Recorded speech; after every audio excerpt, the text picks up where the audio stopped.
یہ اللہ رب العالمین کی حکم پر عمل کرنے کی جو طلب ہے یہ کہاں سے پیدا ہوئی؟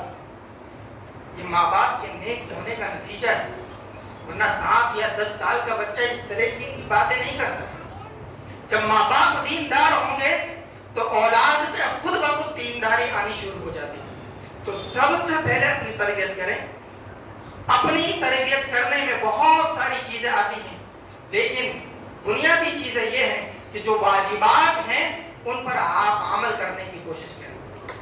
دوسری چیز جو بہت زیادہ ضروری ہے اور اولاد کی تربیت میں سب سے پہلی سیڑھی ہے، وہ یہ ہے کہ اپنے بچوں کی تربیت جب آپ کریں تو سب سے پہلے انہیں عقیدے کی تعلیم دیں، توحید کی تعلیم دیں، اللہ کی وحدانیت کی تعلیم دیں، الوہیت کی تعلیم دیں۔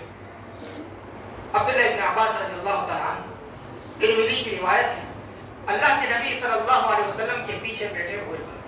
فرماتے ہیں کنت خلف رسول اللہ صلی اللہ علیہ وسلم، کہ میں اللہ کے نبی صلی اللہ علیہ وسلم کے پیچھے بیٹھا ہوا تھا۔ اللہ کے نبی صلی اللہ علیہ وسلم نے ارشاد فرمایا یا غلام انی اعلمک کلمات، میں تجھے اے چھوٹے بچے میں تجھے چند کلمات سکھاتا ہوں، احفظ اللہ یحفظ، اللہ کی حفاظت کر، اللہ رب العالمین تیری حفاظت کرے گا۔ یہ کس کو سکھایا جا رہا ہے؟ چھوٹے سے بچے کو۔ اور کیا کہا جا رہا ہے؟ اللہ کی حفاظت کر، اللہ تیری حفاظت کرے گا۔ اللہ کی حفاظت کرنے کا مطلب کیا ہے؟ اللہ کے احکامات کی حفاظت کر، اللہ کے فرائض کی حفاظت کر، اس کے حکم کی تعمیل کر، اس پر عمل کر، اللہ رب العالمین تیری حفاظت کرے گا۔ احفظ اللہ تجدہ تجاہک، اللہ رب العالمین کی حفاظت کر، اللہ رب العالمین کے احکامات کی حفاظت کر، ہر جگہ کو اللہ رب العالمین کو پائے گا۔ اذا سألت فاسأل اللہ، جب سوال کرے تو اللہ رب العالمین سے سوال کرنا۔ وَإِذَا اسْتَعَنْتَ فَاسْتَعِنْ بِاللَّهِ، اور جب تم مدد چاہے تو اللہ رب العالمین سے مدد مانگنا۔ وَعْلَمْ، اور یاد رکھ، ذہن نشین کر لے یہ بات، لو ان الامة لو اجتمعت على ان ينفعوك بشيء لا ينفعوك الا بشيء قد كتبه الله لك، کہ پوری کی پوری امت اگر تجھے نقصان پہنچانے کے لیے جمع ہو جائے تو تجھے نقصان نہیں پہنچا سکتی الا یہ کہ اللہ رب العالمین نے جتنا تیرے مقدر میں لکھ دیا ہے۔ ولو اجتمعوا على ان يضروك بشيء لا يضروك الا بشيء قد كتبه الله لك، اور یاد رکھ پوری کی پوری امت اگر تجھے نقصان پہنچانے میں لگ جائے تو وہ نقصان نہیں پہنچا سکتی الا یہ کہ اللہ رب العالمین نے جتنا تیرے مقدر میں لکھ دیا ہے۔ یہ بات کسے سکھلائی جا رہی ہے؟ کسی بڑے انسان کو نہیں، کسی نوجوان کو نہیں، کسی بوڑھے انسان کو نہیں، بلکہ یہ بات ایک چھوٹے سے بچے کو سکھلائی جا رہی ہے۔ بچہ ان تعلیمات کو جان لے گا، حقیقی معنوں میں اس کی جوانی کے دور میں یہ ساری باتیں اس کے کام آنے والی ہیں۔ کیونکہ انسان جھوٹ کیوں بولتا ہے؟ انسان سود کیوں کھاتا ہے؟ انسان چوری کیوں کرتا ہے؟ کیونکہ اللہ پر بھروسہ نہیں ہوتا ہے، اللہ پر توکل نہیں ہوتا ہے، اللہ پر صحیح عقیدہ نہیں ہوتا ہے، اللہ پر صحیح معنوں میں اللہ کی الوہیت کا اس کے دل و دماغ میں اقرار نہیں ہوتا ہے۔ اسی وجہ سے انسان طرح طرح کے کبیرہ گناہ کرتا ہے۔ ہر انسان نمازیں چھوڑ کر اپنے کاروبار میں کیوں مشغول ہوتا ہے؟ اسی وجہ سے مشغول ہوتا ہے کہ وہ یہ سوچتا ہے کہ اگر میں نے کاروبار کا جو وقت ہے اسے چھوڑ دیا اور نماز کے لیے چلا گیا تو میرا تھوڑا نقصان ہو جائے۔ لیکن اگر بچپن ہی سے یہ تعلیم دے دی جائے کہ اللہ کی حفاظت کر، اللہ تیری حفاظت کرے، اللہ کی حفاظت کر، ہر جگہ تو اللہ کو پائے گا۔ جب مانگنا ہے اللہ سے مانگ، مدد چاہیے اللہ سے مدد مانگ، اور یاد رکھ رہے پوری امت اگر تجھے نفع پہنچانا چاہے نفع نہیں پہنچا سکتی، پوری امت اگر تجھے نقصان پہنچانا چاہے تو نقصان نہیں پہنچا سکتی، مگر یہ کہ اللہ رب العالمین چاہے۔ تو جب سارا معاملہ اللہ کے پاس ہے تو باتیں کس کی ماننی چاہیے؟ اللہ کی ماننی چاہیے۔ یہ باتیں اگر ہم اپنے بچوں میں پیوست کر دیں، یاد رکھیں ہمارے بچوں کی ہم نے صحیح معنوں میں تربیت کر دی، کیونکہ یہی بچے جب بڑے ہوں گے ان کا عقیدہ مضبوط ہوگا، ان کی توحید مضبوط ہوگی، ان کی الوہیت مضبوط ہوگی، یہ جھوٹ نہیں بولیں گے، یہ چوری نہیں کریں گے، یہ غلط قسمیں نہیں کھائیں گے، یہ کسی کی زمین نہیں ہڑپیں گے، یہ بدسلوکی نہیں کریں گے، یا آپ کے ساتھ گالی گلوچ کے ساتھ کلام نہیں کریں گے۔ تو سب سے پہلی اور بنیادی جو چیز ہے جو اولاد میں داخل کرنے کی ہے وہ یہ ہے کہ اللہ کی توحید، اللہ کی الوہیت، اللہ کے تعلق سے جو صحیح عقیدہ ہونا چاہیے وہ عقیدہ ان کے دلوں میں پیوست کر دیں۔ اور اگر یہ عقیدہ ان کے دلوں میں پیوست نہ ہوا تو یاد رکھیں لقمان علیہ السلام نے جو اپنے بیٹے کو نصیحت کی، جس کا تذکرہ اللہ رب العالمین نے سورہ لقمان میں ارشاد فرمایا، وَإِذْ قَالَ لُقْمَانُ لِابْنِهِ وَهُوَ يَعِظُهُ يَا بُنَيَّ لَا تُشْرِكْ بِاللَّهِ إِنَّ الشِّرْكَ لَظُلْمٌ عَظِيمٌ۔ لقمان علیہ السلام نے اپنے بیٹے کو نصیحت کرتے ہوئے کیا فرمایا؟ لا تشرک باللہ، اللہ کے ساتھ کسی کو شریک نہ کرنا۔ جب انسان کے پاس توحید نہیں ہوگی، انسان کا عقیدہ مضبوط نہیں ہوگا تو کہیں نہ کہیں وہ شرک میں مبتلا ہوگا، اور جو شخص شرک میں مبتلا ہوتا ہے کیا فرماتے ہیں؟ ان الشرک لظلم عظیم، کہ شرک دنیا میں سب سے بڑا ظلم ہے۔ جب آپ کا اپنا بچہ شرک میں مبتلا ہوگا تو یاد رکھیں آپ کی قبر بھی بھاری ہوگی مرنے کے بعد، اور پھر قیامت کے دن آپ کو جواب دینا مشکل ہو جائے گا۔ اس لیے ہر وقت اپنے بچوں کی توحید کی فکر کرنی چاہیے، ان کے عقیدے کی فکر کرنی چاہیے۔ یعقوب علیہ السلام موت کے بستر پر ہیں، انہوں نے اپنے بچوں کو جمع کیا۔ ہم اپنے بچوں کو جمع کر کر کیا باتیں کہتے ہیں؟ موت کے وقت، آخری وقت میں اپنے بچوں کو جمع کر کر کیا باتیں کہتے ہیں؟ لڑنا نہیں، جھگڑنا نہیں، جو میری جائیداد ہے اس کو صحیح طریقے سے تقسیم کر دینا، اپنی بہنوں کا خیال رکھنا، اور وہ کاروبار میرا ہے اس کو اس طرح سے چلانا، وہ میری زمین اس طرح سے ہے، میرے زمین کے ساتھ اس طرح کا سلوک کرنا، فلا، یعنی دنیا کی جو ساری چیزیں ہیں اس کا تذکرہ کر دیتے ہیں۔ ضروری ہے وہ باتیں بیان کی جائیں، لیکن جو بنیادی باتیں ہیں وہ بنیادی باتیں ہم بھول جاتے ہیں۔ یعقوب علیہ السلام نے اپنے بچوں کو جمع کیا اور کیا کہا؟ ما تعبدون من بعد، کہ تم میرے بعد کس کی عبادت کرو گے؟ یہ ہے توحید، یہ ہے عقیدہ، یہ ہے الوہیت جو اپنے بچوں کو سکھانے کی ضرورت ہے اور تا حیات سکھانے کی ضرورت ہے، یہاں تک کہ آپ کی آخری سانسیں چل رہی ہو جب بھی آپ اپنے بچوں کی توحید کی فکر کریں، اپنے بچوں کی الوہیت کی فکر کریں، اپنے بچوں کے عقیدے کی فکر کریں کہ میرے مرنے کے بعد میرے بچوں کا عقیدہ کیا رہے گا، میرے مرنے کے بعد میرے بچے کس کی عبادت کریں گے۔ سب سے پہلی اور بنیادی چیز تربیت اولاد میں آتی ہے کہ آپ اپنے بچوں کی عقیدے کی فکر کریں، انہیں بنیادی سے بنیادی باتیں بتلائیں، گھر میں ایسا ماحول بنائیں کہ جو بھی آپ کی اور آپ کے بچوں کے درمیان کی باتیں ہوں اس میں کہیں نہ کہیں الوہیت اللہ رب العالمین کی شامل ہو، عقیدہ اس میں شامل ہو، توحید اس میں شامل ہو۔ اسی طریقے سے دوسری چیز جو آپ کو تربیت میں دھیان رکھنے کی ضرورت ہے، اولاد کی تربیت میں توجہ اس چیز پر دینے کی ضرورت ہے، وہ یہ ہے کہ آپ اپنے بچوں کو طہارت یعنی پاکی اور نماز کے مسائل سکھائیں۔ بہت ساری چیزیں آپ نہیں سکھلا سکتے، آپ زکوٰۃ کے مسائل سکھانے کی ضرورت نہیں ہے، ایک وقت آئے گا وہ سیکھ لے گا۔ روزے کے مسائل سکھلانے کی ضرورت نہیں ہے، وقت آئے گا وہ سیکھ لے گا۔ اسی طریقے سے حج اور عمرہ کے مسائل سکھلانے کی ضرورت نہیں ہے، اور وراثت کے مسائل سکھلانے کی ضرورت نہیں ہے، بہت زیادہ چیزیں سکھلانے کی ضرورت نہیں۔ بنیادی جو چیز ہے کہ آپ اپنے بچوں کو طہارت، پاکی اور نماز کے مسائل سکھلا دیں، یہ بہت ضروری ہے۔ جب ایک بندہ نمازی ہو جاتا ہے تو کہیں نہ کہیں اس کے دین کی جو شروعات، دیندار بننے کی جو شروعات ہے وہ شروع ہو جاتی ہے، اور اسی چیز کی ترغیب قرآن نے بھی دلائی ہے اور اللہ کے نبی صلی اللہ علیہ وسلم نے بھی دلائی ہے۔ اللہ رب العالمین نے قرآن کریم میں لقمان علیہ السلام کا جو تذکرہ کیا ہے اس میں لقمان علیہ السلام نے اپنے بیٹے کو جو دوسری نصیحت کی ہے وہ یہی کی ہے، یا بنی اقم الصلاۃ، اے میرے پیارے بیٹے نماز کو قائم کرنا۔ اور نبی کریم صلی اللہ علیہ وسلم نے ارشاد فرمایا، مروا اولادکم بالصلاۃ وهم ابناء 7 سنین، کہ اپنے بچوں کو نماز کا حکم دو جب وہ 7 سال کے ہو جائیں، وَضْرِبُوا عَلَيْهَا وَاضْرِبُوهُمْ عَلَيْهَا، اور انہیں مارو، وَهُمْ أَبْنَاءُ 10 سِنِينَ، جب وہ 10 سال کے ہو جائیں۔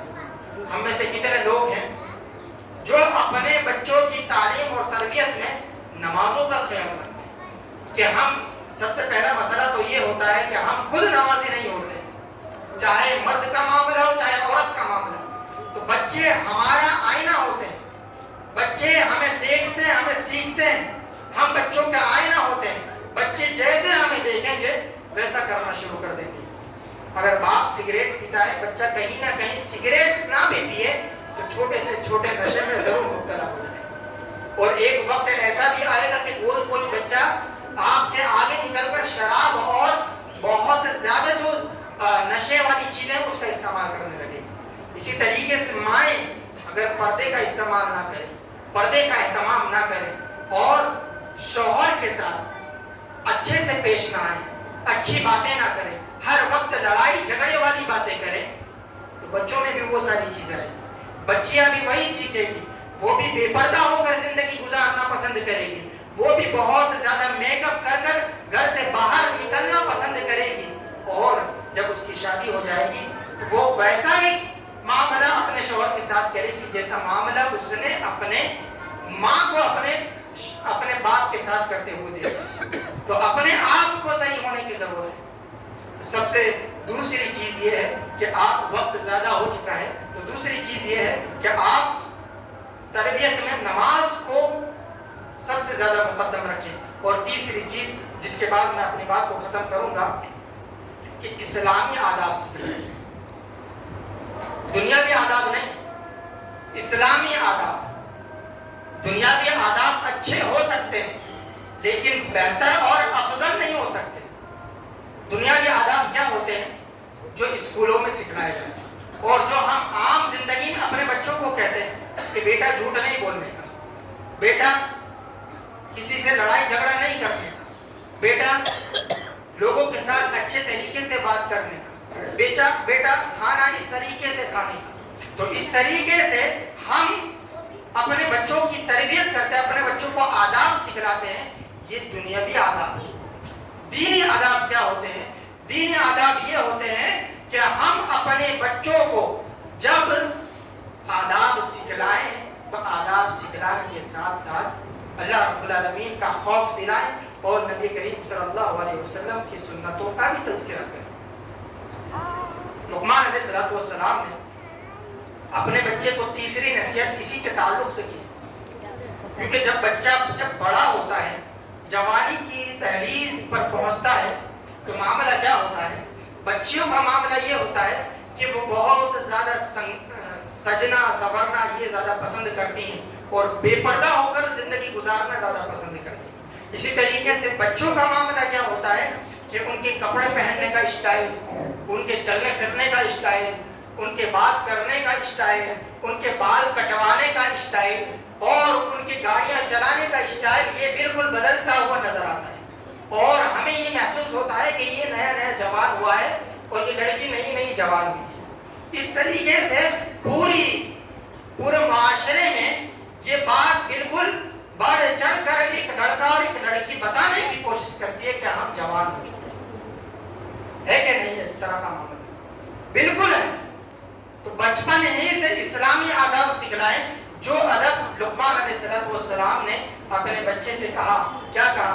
وَلَا تُصَعِّرْ خَدَّكَ لِلنَّاسِ وَلَا تَمْشِ فِي الْأَرْضِ مَرَحًا۔ اے میرے بچے، لوگوں کے ساتھ منہ پھلا کر اور اترا کر زمین میں نہ چلنا، لوگوں کے سامنے منہ نہ پھلانا اور اترا کر زمین میں نہ چلنا۔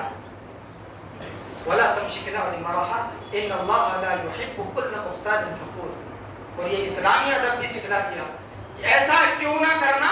کیونکہ اللہ رب العالمین تکبر کرنے والے اور اترانے والے کو پسند نہیں کرتا۔ یہ سکھلانا ہے آپ کو اپنے بچوں کو کہ اللہ رب العالمین ایسے شخص کو پسند نہیں کرتا ہے۔ صرف یہ نہیں سکھلانا ہے کہ اس طرح سے نہ کرنا، اترانا نہیں، تکبر نہیں کرنے کا، بلکہ آخر میں آپ کو یہ بتلانا بھی ہے کہ اللہ رب العالمین ایسے شخص کو پسند نہیں کرتا۔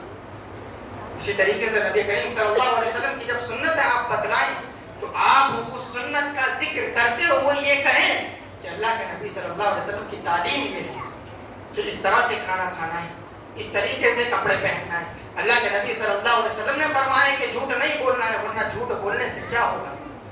جھوٹ بولنے والا، دھوکہ دینے والا مسلمان باقی نہیں رہتا ہے۔ اس طریقے سے آپ اپنے بچوں کو دینی آداب سکھلائیں، دنیاوی آداب نہیں، اسلامی آداب سکھلائیں۔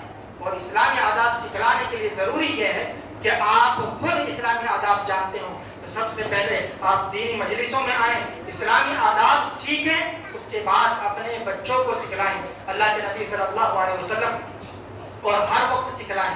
صرف ایسا نہیں کہ آپ کسی ایک وقت میں لے کر بیٹھ جائیں اور پوری دینی باتیں اسے سکھلائیں، نہیں، ہر وقت جیسا ہی آپ اپنے بچوں کو کوئی غلطی کرتے دیکھیں، کوئی ایسا کام کرتے دیکھیں جو خلاف سنت ہو، فوراً اسے ٹوکیں۔ اس بات کو ہرگز نظر انداز نہ کریں کہ آپ یہ سمجھیں کہ ابھی چھوٹا بچہ ہے، نہیں، بلکہ آج کل کے جو چھوٹے بچے ہیں وہ بڑوں سے زیادہ سمجھدار ہوتے ہیں۔ بڑے ان باتوں کو بھول جاتے ہیں، لیکن چھوٹے 2-3 دن بعد وہی باتیں آپ کے سامنے بیان کریں گے۔ آپ سوچیں گے کہ یہ بات اس نے کب سنی تھی، میں تو بھول گئے لیکن اسے یاد ہے۔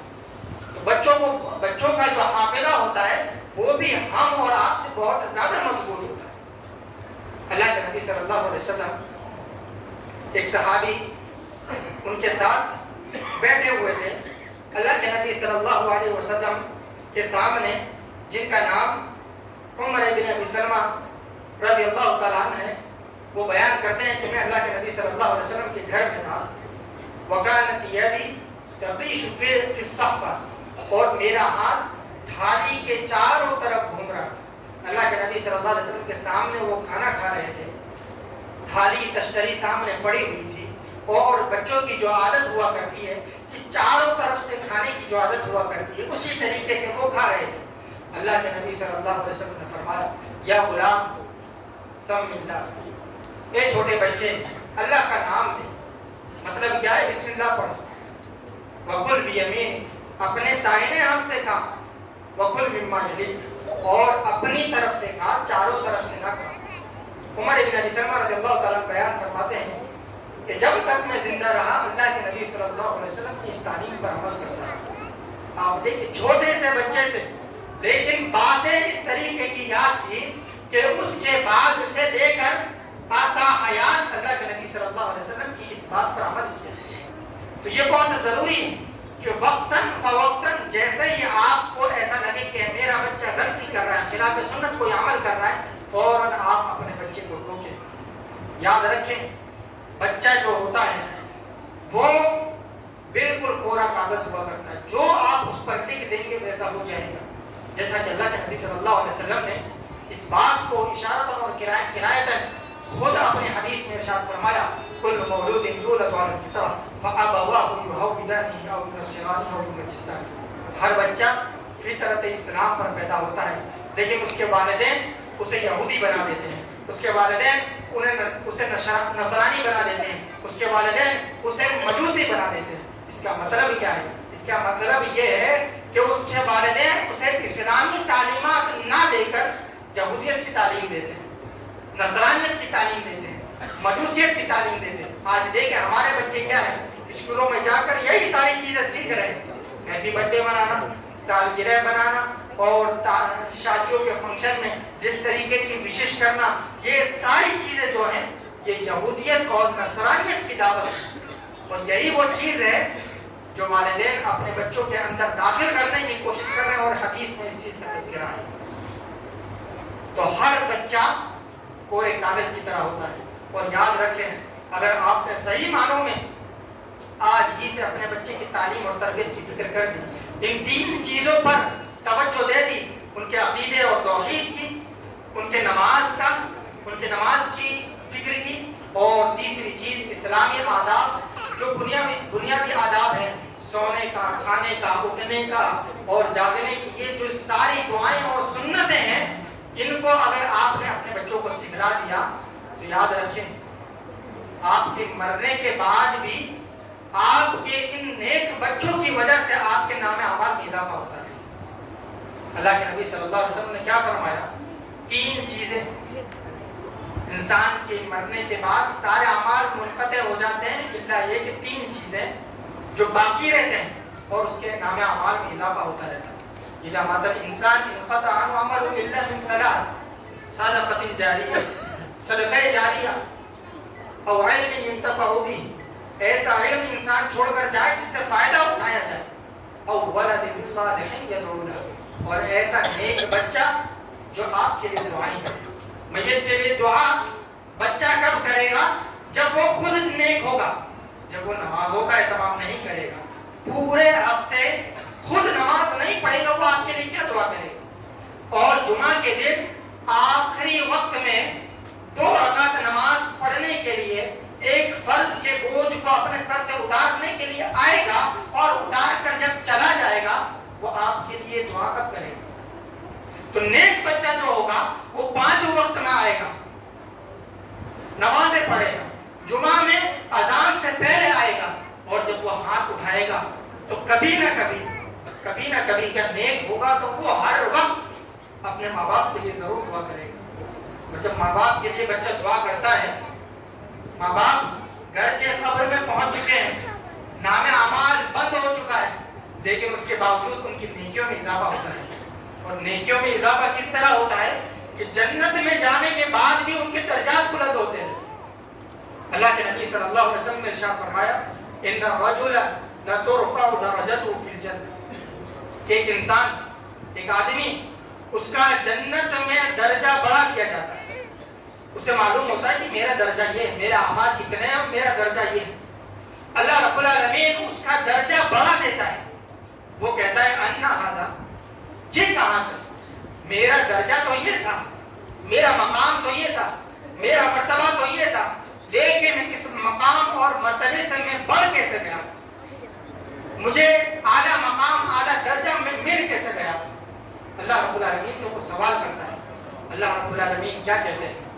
بِإِسْتِغْفَارِ وَلَدِكَ لَكَ, تیرے بچے کے تیرے مرنے کے بعد استغفار کرنے کی وجہ سے, تیرے لیے دعائیں کرنے کی وجہ سے یہ تیرا درجہ بڑھا دیا گیا. اب ہم اور آپ کو فیصلہ کرنا ہے کہ ہم اپنی قبر کو بھاری بنانا چاہتے ہیں, ہم اپنی آخرت کو ٹینشن والی, مصیبتوں والی, آزمائشوں والی بنانا چاہتے ہیں, یا ہم اپنی قبر کو منور کرنا چاہتے ہیں, یا اپنی آخرت کو بالکل سلامتی کے ساتھ جنت میں داخل ہو جانے والا راستہ مہیا کرنا چاہتے ہیں. یہ ہم اور آپ کو سوچنا ہے. ہمارے اور آپ کے ہاتھ میں سارا معاملہ ہے.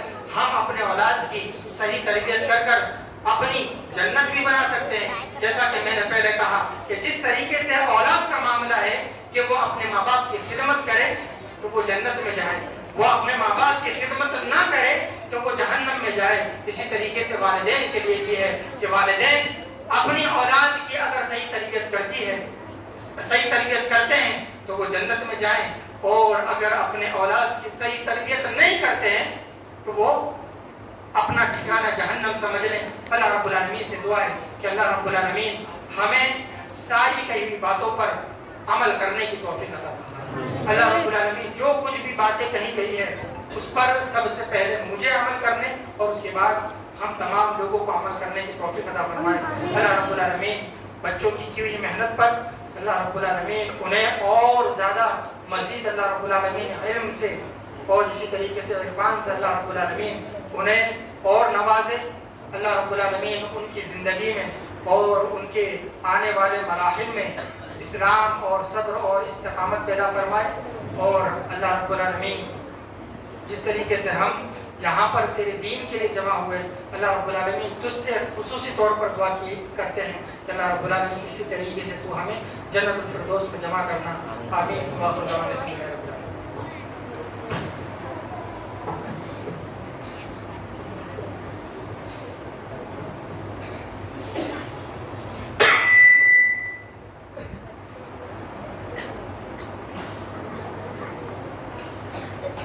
السلام علیکم ورحمۃ اللہ وبرکاتہ. السلام علیکم ورحمۃ اللہ وبرکاتہ. وعلیکم السلام ورحمۃ اللہ. الحمد للہ والصلاة والسلام علی رسول اللہ اما بعد اعوذ باللہ من الشیطان الرجیم بسم اللہ الرحمن الرحیم فاعلم انہ لا الہ الا اللہ. علماء کرام، بزرگان دین، نوجوانان ملت، چھوٹے پیارے معصوم بچوں، پردہ نشین مائیں اور بہنیں،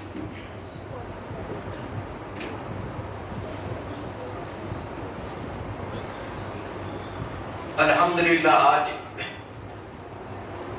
بچوں کے اس اجلاس میں شریک ہو کر بہت ہی خوشی محسوس کر رہا ہوں کہ ہمارے بچے دین کی تعلیم میں لگے ہوئے ہیں. استاذ کی، ذمہ داران کی محنت کا نتیجہ ہے کہ یہ چھوٹے معصوم سے بچے ہمارے سامنے کھڑے ہو کر اپنی مخصوص ادا میں، اپنے مخصوص لہجے میں دین کی بات ہمارے سامنے رکھتے ہیں. ورنہ کہا جاتا ہے کہ کسی مجمع میں، پبلک کے بیچ میں کھڑے ہو کر کوئی بات کہنا بہت ہی مشکل کام ہے. اسی لیے کسی نے کہا کہ گاما پہلوان، آپ نے نام سنا ہوگا، بہت مشہور پہلوان تھا، لیکن کہتے ہیں کہ اس کو جب کھڑا کیا گیا اس کی جیت کے بعد کہ آپ کچھ کہیں تو وہ کچھ کہہ نہیں سکا. اس کے لیے اردو میں ایک شعر ہے کہ پہلے اس نے مس کہا، سننا ہے یہ، پہلے اس نے مس کہا، پھر اس نے تق کہا، پھر اس نے بل کہا. پہلے اس نے مس کہا، پھر اس نے تق کہا، پھر اس نے بل کہا. اس طرح ظالم نے مستقبل کے ٹکڑے کر دیے. تو آدمی بولتے ہوئے کیا بولنا ہے، ایک ڈر خوف سا رہتا ہے، لیکن الحمدللہ بچے ہمارے سامنے کھڑے ہوئے اور اس سے بڑی کوئی سعادت نہیں. بات کو آگے میں بڑھاتا ہوں. وقت زیادہ ہو جائے تو آپ مجھے اشارہ کر دیں، کیونکہ میں یہاں کے لیے کوئی نیا آدمی نہیں ہوں، یہاں ہمیشہ آتے رہتا ہوں. ابھی اولاد کی تربیت پر ہم نے جو بات سنی ہے، اسی اولاد کی تربیت کے ہی متعلق میری بھی چند باتیں ہیں، اور اس کا میں نے عنوان رکھا ہے بچوں کی ایمانی تربیت. بچوں کو دین سکھانا اور اس پر عمل کرنے والا بنانا یہ ماں باپ پر فرض ہے. اس کے بارے میں قیامت کے دن اللہ تعالیٰ ماں باپ سے سوال کرے گا، ماں باپ سے پوچھا جائے گا. لیکن یہاں سوال یہ پیدا ہوتا ہے کہ بچوں کو دین میں اور دین کی تعلیم میں سب سے پہلے کیا سکھانا چاہیے؟ کون سی چیز ہے، کون سا علم ہے، دین کی کون سی بات ہے جو بچوں کو سب سے پہلے سکھائی جائے؟ تو اس کا جواب یہ ہوگا کہ بچوں کو سب سے پہلے دین کی وہ بات سکھائی جائے جس کے بارے میں بچوں کو اور ہم سب کو مرنے کے بعد قبر میں سب سے پہلا سوال ہوگا. اور وہ پہلا سوال ہے من رب ہوگا، تمہارا رب کون ہے؟ بہت آسان سا لگتا ہے کہ من رب کا، تمہارا رب کون ہے، تو ہم کہہ دیں گے کہ اللہ رب العزت ہے. لیکن بات یہ ہے کہ ہم اور آپ اپنے بچوں کو سب کچھ سکھا دیں، لیکن اسے ہم یہ نہ بتا سکیں کہ تمہارا رب کون ہے. اس کے پاس اللہ رب العزت کے بارے میں کوئی علم نہ ہو، کوئی جانکاری نہ ہو، خود وہ کسی دوسرے کے سامنے اللہ کے بارے میں اپنی کوئی بات نہ رکھ سکے، اور انسان اس دنیا سے 40 50 60 سال کی عمر لے کر یوں ہی چلا جائے، تو اس کا مطلب یہ ہے کہ اس نے کچھ نہیں سیکھا۔ تو یہ پہلی بات جو آج رکھنے جا رہا ہوں آپ کے سامنے، کہ بچوں کی ایمانی تربیت کیسے کریں۔ بچوں کی ایمانی تربیت کے اندر سب سے پہلی بات، اور میں جب بچوں سے کہہ رہا ہوں تو یہ چیز بڑوں کے اندر بھی آنی چاہیے، اگر ہمیں ان چیزوں کا علم نہ ہو۔ سب سے پہلی چیز ہم اور آپ دیکھتے ہیں کہ قرآن کریم میں اللہ تعالیٰ جب بھی توحید کی بات کرتا ہے، اللہ رب العزت جب بھی اپنی قدرتوں کی بات کرتا ہے، تو اللہ تعالیٰ بار بار یہ کہتا ہے بھئی افلا ينظرون الى الابل كيف خلقت والى السماء كيف رفعت والى الجبال كيف نصبت۔ بات توحید کی آتی ہے، اللہ رب العزت جب بات رکھنے جاتا ہے تو کہتا ہے بھئی اونٹ کی طرف دیکھ لو، پہاڑ کی طرف دیکھو، آسمان کی طرف دیکھو۔ زمین، آسمان، جو چیزیں اللہ تعالیٰ نے بنائی ہے، اللہ رب العزت اس کی طرف ہمیں دیکھنے کے لیے کہتا ہے۔ اور ہم اور آپ یہ دیکھیں، یہ تربیت کا پہلا اصول ہے یہ کہ ہم اپنے بچوں کو ایمانی تربیت میں سب سے پہلے ہم بچوں کو کیا سکھائیں، کیونکہ یہ بچے معصوم یہاں سے بیٹھے ہوئے ہیں، یہ ہر چیز دیکھتے ہیں، آسمان، زمین، چاند، سورج، ستارے، سب کچھ دیکھتے ہیں۔ پہلا اصول یہ کہ ان کو بتایا جائے کہ ان سب چیزوں کا پیدا کرنے والا اللہ رب العزت ہے، ان سب چیزوں کا پیدا کرنے والا اللہ رب العزت ہے۔ قل اللہ خالق کل شیء ذالکم اللہ ربکم لا الہ الا ہو خالق کل شیء، ہر چیز کا پیدا کرنے والا اللہ ہے۔ جب یہ بات بچوں کے ذہن میں بیٹھ جائے کہ ہر چیز کا پیدا کرنے والا اللہ ہے، لیکن اللہ کے رسول صلی اللہ علیہ وسلم نے ساتھ میں ہمیں یہ بھی تعلیم دی، کہا جب بچوں کو ایسی باتیں ہم سکھاتے ہیں تو شیطان ایک وسوسہ بچوں کے دل میں بھی ڈالتا ہے، بڑوں کے دل میں بھی ڈالتا ہے۔ اور وہ وسوسہ کیا ہے؟ اللہ کے رسول صلی اللہ علیہ وسلم کی صحیح حدیث کہ یاتی الشیطان احدکم فیقول من خلق کذا من خلق کذا حتی یقول من خلق ربک۔ کہا شیطان تم میں سے کسی کے پاس آتا ہے اور آنے کے بعد کہتا اچھا یہ بتاؤ اس کو کس نے پیدا کیا، فلاں چیز کو کس نے پیدا کیا، فلاں کو کس نے پیدا کیا۔ کیوں؟ ہم نے بچوں کو تو سکھا دیا ہے کہ ہر چیز اللہ نے پیدا کی۔ کہا شیطان بھی یہیں پر لے کر آتا ہے بچوں کو، اچھا یہ بتاؤ اس کو کس نے پیدا کیا، اس کو کس نے پیدا کیا، کیونکہ ہم نے سیکھ لیا ہے کہ اس کو اللہ تعالیٰ نے پیدا کیا۔ تو کہا فوراً یہ کہتا اچھا ہر چیز کا پیدا کرنے والا اللہ ہے۔ اللہ کے رسول صلی اللہ علیہ وسلم کہتے ہیں، کہا وہیں پر ایک سوال بچوں کے ذہن میں اٹھتا ہے اور وہ شیطان وہ ڈالتا ہے اور کہتا حتی یقولا من خلق ربک۔ کہا جب سب کو اللہ نے پیدا کیا تو اب بتاؤ کہ اللہ کو کس نے پیدا کیا، اللہ کو کس نے پیدا کیا۔ اللہ کے رسول صلی اللہ علیہ وسلم فرماتے ہیں فَإِذَا بَلَغَهُ فَلْيَسْتَعِذْ بِاللَّهِ۔ کہا جب معاملہ یہاں تک پہنچ جائے تو فوراً اعوذ باللہ من الشیطان الرجیم پڑھنا چاہیے، شیطان سے پناہ مانگنی چاہیے، اللہ کی پناہ میں آنا چاہیے۔ یہ ایسی چیز ہے، آپ دیکھیے کہ آج کے اس دور میں بھی ہم اور آپ دیکھیں کہ یہ چیز ذہن میں آ جاتی ہے کہ ہمارے بچے یہاں پر آ جاتے ہیں کہ اچھا سب کچھ اللہ نے پیدا کیا تو پھر اللہ تعالیٰ کو کس نے پیدا کیا۔ اب یہاں سے ایمانی تربیت کا ایک دوسرا حصہ سامنے آتا ہے کہ اگر ایسی بات کھٹک جائے، دلوں کے اندر آ جائے تو اس کا جواب کیا ہونا چاہیے، تو یہ بچوں کو سکھایا جائے۔ قرآن کریم کی آیت ہے سورہ حدید میں اللہ تعالیٰ فرماتا ہے هو الاول والآخر، هو الاول والآخر، کہ بھئی اللہ تعالیٰ ہی اول ہے اور اللہ تعالیٰ ہی آخر ہے، اللہ تعالیٰ ہی اول ہے، اللہ تعالیٰ ہی آخر ہے۔ یعنی اللہ رب العزت سے پہلے بھی کچھ نہیں تھا اور اللہ رب العزت آخر ہے، اللہ کے بعد بھی کچھ نہیں ہے۔ کل من علیہا فان ویبقى وجہ ربک ذو الجلال والاکرام، کہ ہر چیز فنا ہونے والی ہے، ہر چیز ختم ہونے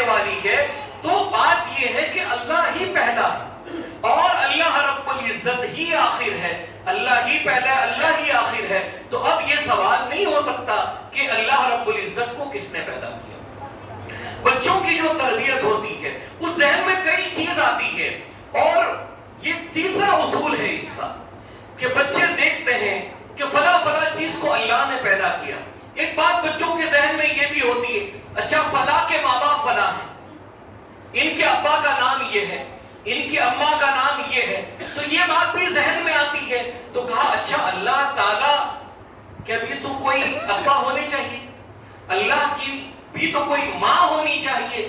یہ چیزیں ایک ذہن کے اندر ایک شک پیدا کرتی، سوال اٹھاتی ہے، تو یہاں سے تربیت کا اصول بدلتا ہے، اور وہ اصول یہ ہے کہ قل هو اللہ احد، آپ کہہ دیجئے کہ اللہ تعالیٰ ایک ہی ہے، اللہ الصمد، اللہ بے نیاز ہے، لم یلد ولم یولد، نہ اللہ نے کسی کو جنا نہ اللہ کسی سے جنا گیا، یعنی کہ کوئی اللہ کی بھی اولاد نہیں ہے اور اللہ تعالیٰ بھی کسی کی اولاد نہیں۔ ان سب کے بعد ایک چیز یہ آتی ہے کہ ہر چیز کو اللہ تعالیٰ نے پیدا کیا، اللہ تعالیٰ کو کسی نے پیدا نہیں کیا۔ پھر جب ہم یہ کہتے ہیں کہ ہر چیز اللہ تعالیٰ نے پیدا فرمائی ہے، تو اب یہ سوال یہ پیدا ہوتا ہے کہ یہ ساری چیزیں اللہ تعالیٰ نے پیدا کیوں فرمائی، کیوں فرمائی اللہ تعالیٰ نے ساری چیزیں؟ اس کا جواب بھی اللہ تعالیٰ نے قرآن کریم میں دیا، وَمَا خَلَقْنَا السَّمَاءَ وَالْأَرْضَ وَمَا بَيْنَهُمَا بَاطِلًا، کہ ہم نے آسمان اور زمین اور جو کچھ اس کے درمیان ہے سب کچھ ہم نے پیدا کیا، لیکن یہ ساری چیزیں بیکار پیدا نہیں کی۔ یعنی دنیا کے اندر جتنی چیزیں پیدا کی گئی ہے، اللہ تعالیٰ نے ان چیزوں کو پیدا کرنے کا کوئی مقصد رکھا ہے۔ یہ آسمان، زمین، سورج، چاند، یہ کھیتی، ہریالی، پھل، فروٹ، پانی، یہ سب کچھ جو ہم اور آپ دیکھتے ہیں، یہ اللہ نے ہمارے لیے پیدا کیا ہے، ہمارے لیے پیدا کیا ہے کہ ہم ان کا صحیح استعمال کر سکیں۔ پھل فروٹ ہمارے کھانے کے لیے ہے، سورج سے انسان گرمی حاصل کرتا ہے، چاند رات میں نکلتا ہے، موسم ٹھنڈا ہو جاتا ہے، یہ چیزیں ہمارے لیے اللہ نے بنائی۔ پھر یہ ہوتا ہے کہ پھر اللہ نے ہمیں کیوں پیدا کیا؟ تو اس کا جواب یہ ہے، وَمَا خَلَقْتُ الْجِنَّ وَالْإِنسَ إِلَّا لِيَعْبُدُونَ، ساری چیزیں اللہ نے ہمارے لیے پیدا کی، اور ہمیں اللہ نے اس کے لیے پیدا کیا کہ ہم صرف اللہ کی عبادت کریں۔ اس دنیا میں آنے کا یہ مقصد ہے، ہمیں اللہ کی عبادت کرنا ہے، اللہ کو راضی کرنا ہے، ہماری اپنی زندگی اللہ تعالیٰ کی بتائی ہوئی تعلیم کے مطابق گزارنی ہے۔ اب یہ چیز جب ہم کہتے ہیں اور بات ڈالتے ہیں کہ ہم اللہ کی عبادت کے لیے پیدا کیے گئے، تو ایک سوال یہ پیدا ہوتا ہے، اچھا اللہ کسی کی اولاد نہیں ہے اور اللہ کی بھی کوئی اولاد نہیں ہے، اللہ نے سب کو پیدا کیا، تو پھر ایک سوال بچوں کے ذہن میں آتا ہے، تو بڑوں کو بھی سمجھنا چاہیے۔ وہ سوال یہ آتا ہے، تو اللہ تعالیٰ ہے کیسا؟ اللہ تعالیٰ ہے کیسا؟ بھئی جب اللہ کو کسی نے پیدا نہیں کیا اور اللہ تعالیٰ کی کوئی اولاد نہیں ہے، اللہ کسی کی اولاد نہیں ہے، تو پھر اللہ تعالیٰ ہے کیسا؟ یہ ایک سوال آتا ہے، اور یہاں سے تربیت کے اصول بدلتے ہیں، اور وہ اصول یہ ہے کہ اللہ تعالیٰ قرآن کریم میں کہتا ہے لَيْسَ كَمِثْلِهِ شَيْءٌ، لَيْسَ كَمِثْلِهِ شَيْءٌ، کہ اللہ کی طرح کوئی نہیں، اللہ کی طرح کوئی نہیں۔ کیوں؟ اللہ اگر کسی کی طرح ہو جائے تو وہ کمزوری ہے، وہ محتاجگی ہے، اللہ کی طرح کوئی نہیں ہے۔ اللہ کی آنکھیں ہیں کیسی ہے ہم نہیں کہتے، اللہ کے ہاتھ ہیں، ہاں ہے، اللہ کے ہاتھ کیسے اللہ بہتر جانتا ہے۔ یہ ایک ایسی چیز ہے، کیونکہ جہاں ہم یہ کہہ دیں کہ اللہ ایسا ہے، فلاں کی طرح ہے، فلاں کی طرح ہے، تو دنیا میں جس کسی انسان سے یا جس چیز سے ہم اللہ تعالیٰ کا کمپیئر کرتے ہیں، وہ ساری چیزیں ختم ہونے والی ہیں۔ آپ کہہ دیں کہ فلاں پاس جتنی طاقت ہے اللہ کے پاس اتنی طاقت ہے، اگر ہم یہ کہیں گے تو جس کو ہم طاقتور کہہ رہے ہیں وہ تو ایک دن مرنے والا ہے، ایک دن ختم ہونے والا ہے۔ ہم کہہ رہے ہیں کہ اللہ کے پاس اتنا خزانہ ہے کہ وہ خزانہ کبھی ختم نہیں ہوگا، تو یہ کہتے ہیں کہ نہیں وہ آدمی بھی بڑا مالدار ہے. ارے وہ بڑا مالدار ہے لیکن وہ اس کے مرتے ہی اس کا بھی مال ختم ہو جائے گا. تو یہ اللہ کے بارے میں ایک چیز. دوسری چیز, اللہ سب سے بڑا ہے. اللہ اکبر. ہم کہتے ہیں اللہ سب سے بڑا ہے. سب سے بڑا ذات اللہ رب العزت کی ذات ہے. پھر سوال یہ ہے اللہ تعالیٰ ہے کہاں؟ کہاں ہے بیٹا؟ اللہ تعالیٰ کہاں ہے؟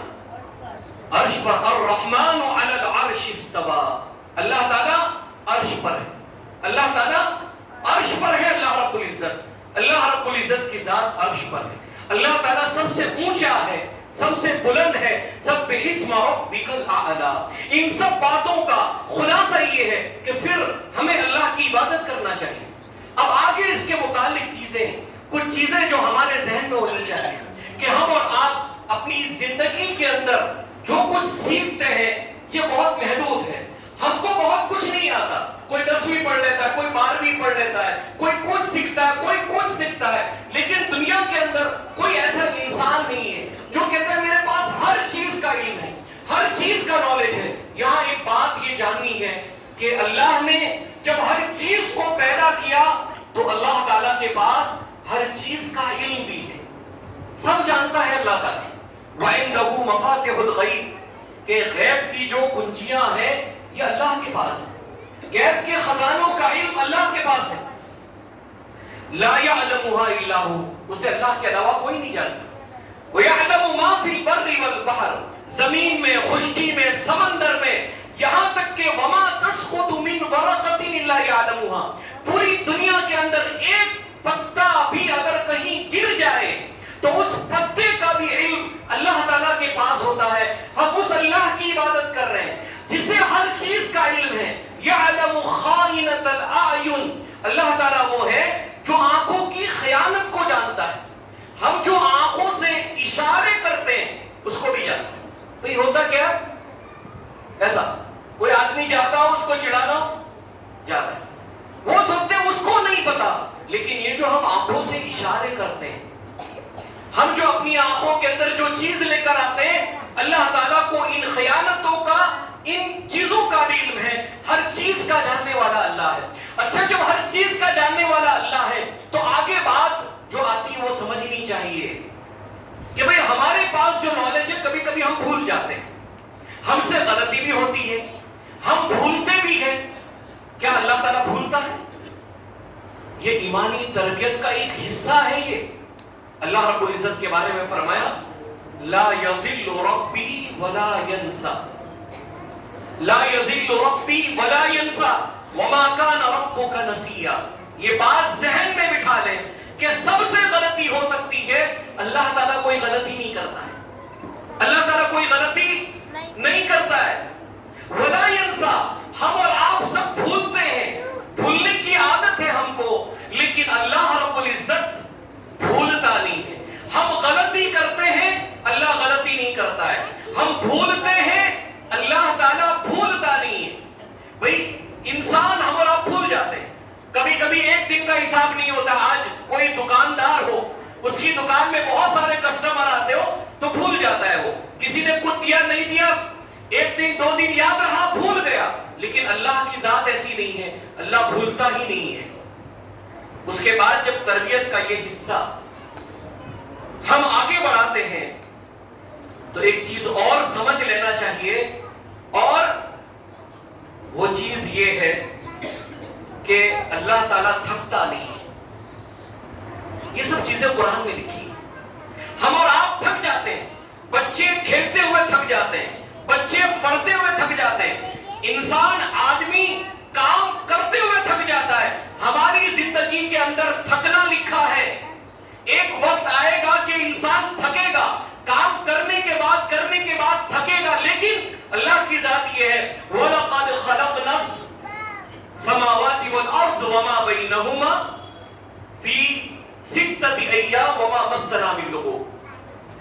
وَلَقَدْ خَلَقْنَا السَّمَاوَاتِ وَالْأَرْضَ, ہم نے آسمان اور زمین کو جو کچھ اس کے بیچ میں ہے 6 دن میں ہم نے پیدا کیا. ساری چیز ہم نے 6 دن کے اندر پیدا کی.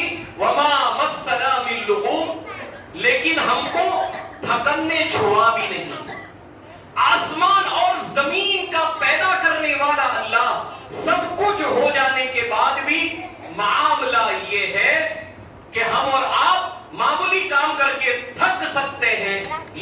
اللہ تعالیٰ تھکتا نہیں. ہم اور آپ زندگی میں جھوٹ بولتے ہیں. ہمارے جھوٹ کبھی کبھی انسان مجبوری میں بولتا ہے, کبھی انسان اپنی عادت سے جھوٹ بولتا ہے, کبھی شوق سے جھوٹ بولتا ہے, اور کبھی کبھی انسان مجبوری میں جھوٹ بولتا ہے. لیکن اللہ رب العزت کی جو ذات ہے, اللہ کبھی جھوٹ نہیں بول سکتا. اللہ جھوٹ نہیں بولتا ہے.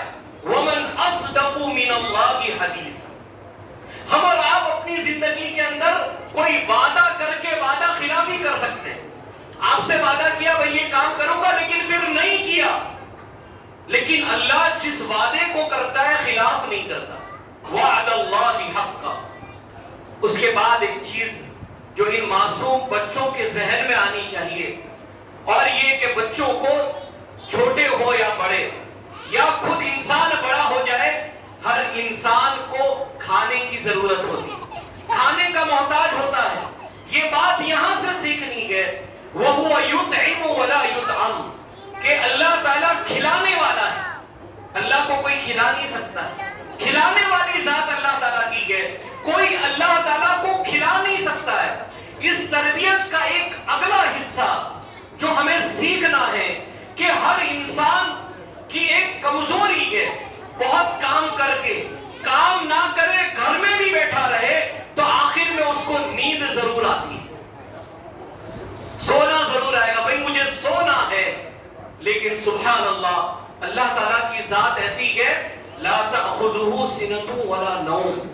اللہ کو اونگ بھی نہیں آتی ہے, اللہ کو جھونکا بھی نہیں آتا ہے. ہم تھک جائیں گے جھونکا ماریں گے, اللہ کو جھونکا بھی نہیں آتا ہے, اللہ تعالیٰ کو نیند بھی نہیں آتی ہے. ہم اور آپ سوچیں, انسان اگر سونا ہی چاہے کہ بھئی کچھ نہ کروں میں سو جاؤں, 3-4 دن تک وہ سوتا رہے گا, پھر جاگ جائے گا. انسان نہیں سونا چاہے تو کتنا نہیں سوئے گا, 1 دن نہیں سوئے گا, 2 دن نہیں سوئے گا, لیکن بعد میں اس کو سونا ہے.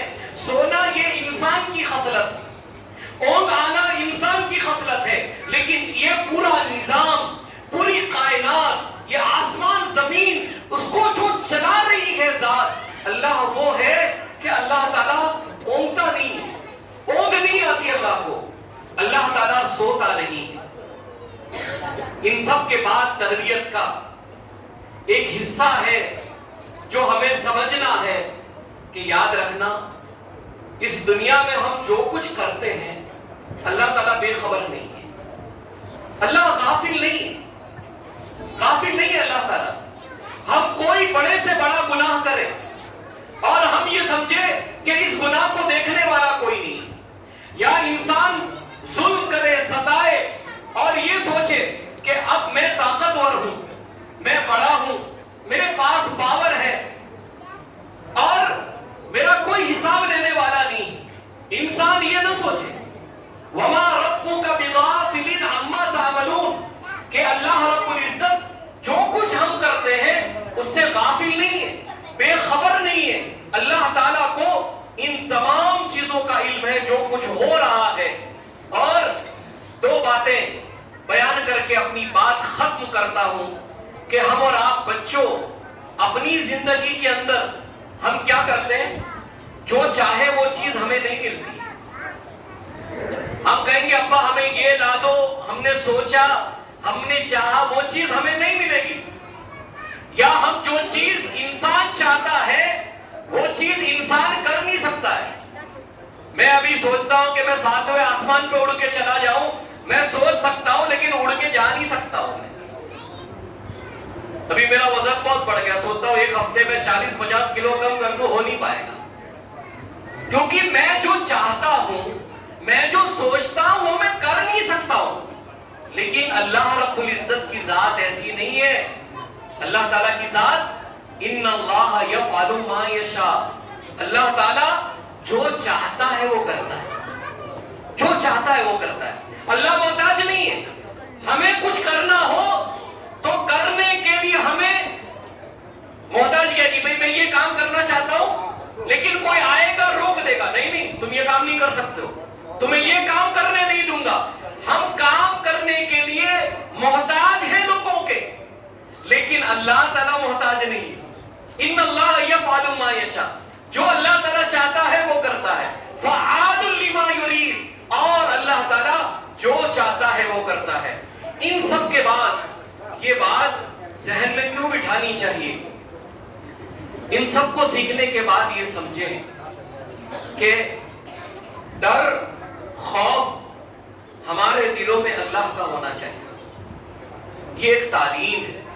انما ذالکم الشیطان یخوف اولیاء، شیطان اپنے ساتھیوں کے ذریعے تمہیں ڈراتا ہے، اپنے اولیاء کے ذریعے، لیکن اللہ کہتا ہے فلا تخافوہم وخافون ان کنتم مؤمنین، کہ تم اللہ سے ڈرو، مومن ہو اللہ سے ڈرو۔ انسان اگر چور ہے، چوری کرتا ہے تو اللہ سے ڈرنا چاہیے کہ کوئی نہیں دیکھتا، اللہ تعالیٰ دیکھ رہا ہے۔ زنا کرنے والا انسان زنا کرنے سے رک جائے، کسی کے مال پر قبضہ کرنے والا انسان مال قبضہ کرنے سے رک جائے، ڈر پیدا ہو اس میں کہ نہیں اللہ تعالیٰ دیکھ رہا ہے، میں اگر ایسا کروں گا اللہ کی ذات دیکھ رہی ہے، مجھے اس کام کو نہیں کرنا ہے۔ ڈر ہونا چاہیے، اللہ کا ڈر، اور اللہ کا ڈر جس میں آتا ہے وہ انسان اپنے آپ کو گناہ سے بچا لیتا ہے۔ اللہ کا ڈر آ جائے پھر دوسروں کا ڈر نکل جاتا ہے۔ اور ان سب کے بعد سب سے آخری بات جو ہمارے ذہن میں آنی چاہیے، ہمارے بچوں کے ذہن میں، کہ ہم اور آپ تو دیکھتے ہیں کہ آج دادا کا انتقال ہو گیا، نانی کا انتقال ہو گیا، روز جنازے اڑتے ہیں، روز دنیا سے کوئی نہ کوئی رخصت ہوتا ہے، ہر کوئی مر جاتا ہے، تو کیا اللہ بھی مر جائے گا؟ کیا اللہ کی موت ہو سکتی ہے؟